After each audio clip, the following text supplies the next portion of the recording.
సంగారెడ్డి జిల్లా Isnapur municipality 19వ ward councillor సంధ్య నవీన్ రెడ్డి దివ్యాంగులకు తన సంపూర్ణ సహకారం అందిస్తానని హామీ ఇచ్చారు. ఆదివారం దివ్యాంగుల సంఘం నాయకులు ఆమెను మర్యాదపూర్వకంగా కలిసి సన్మానించగా ఈ సందర్భంగా ఆమె మాట్లాడుతూ స్థానిక పరిశ్రమ కల్పించేలా కృషి చేస్తారని తెలిపారు. పేద ఆడపిల్లల చదువుకు, వివాహాలకు మరియు వైద్య అవసరాలకు తన వంతు ఆర్థిక సాయం అందిస్తారని పేర్కొన్నారు. వికలాంగులకు అనుకూలంగా బ్యాటరీ సైకిళ్లు తయారీ మార్పులు చేసేలా సంబంధిత కంపెనీల సందర్శనకు సహకరిస్తానని హామీ ఇచ్చారు.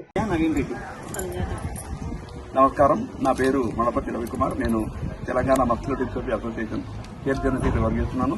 ఈరోజు ఇస్నాపూర్ మున్సిపాలిటీకి చెందిన దివ్యాంగుల నాయకులం మరి 19వ వార్డు సంధ్యా నవీన్ రెడ్డి కౌన్సిలర్ గారిని కావడం జరిగింది. వారు మాకు పరిచయం. మరి నందన గారు ఎవరైనా సేవా కార్యక్రమం అంటే ముందు నుండి ప్లాన్ చేస్తారు.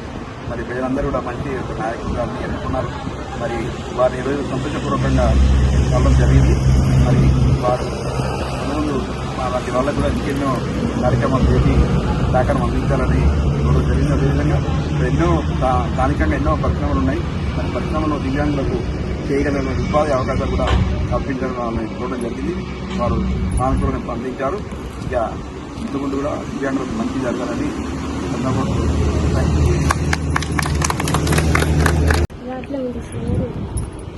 నేను 19వ వార్డు నుంచి కౌన్సిలర్గా గెలిచినందుకు అందరికీ నా అభిమానాలు.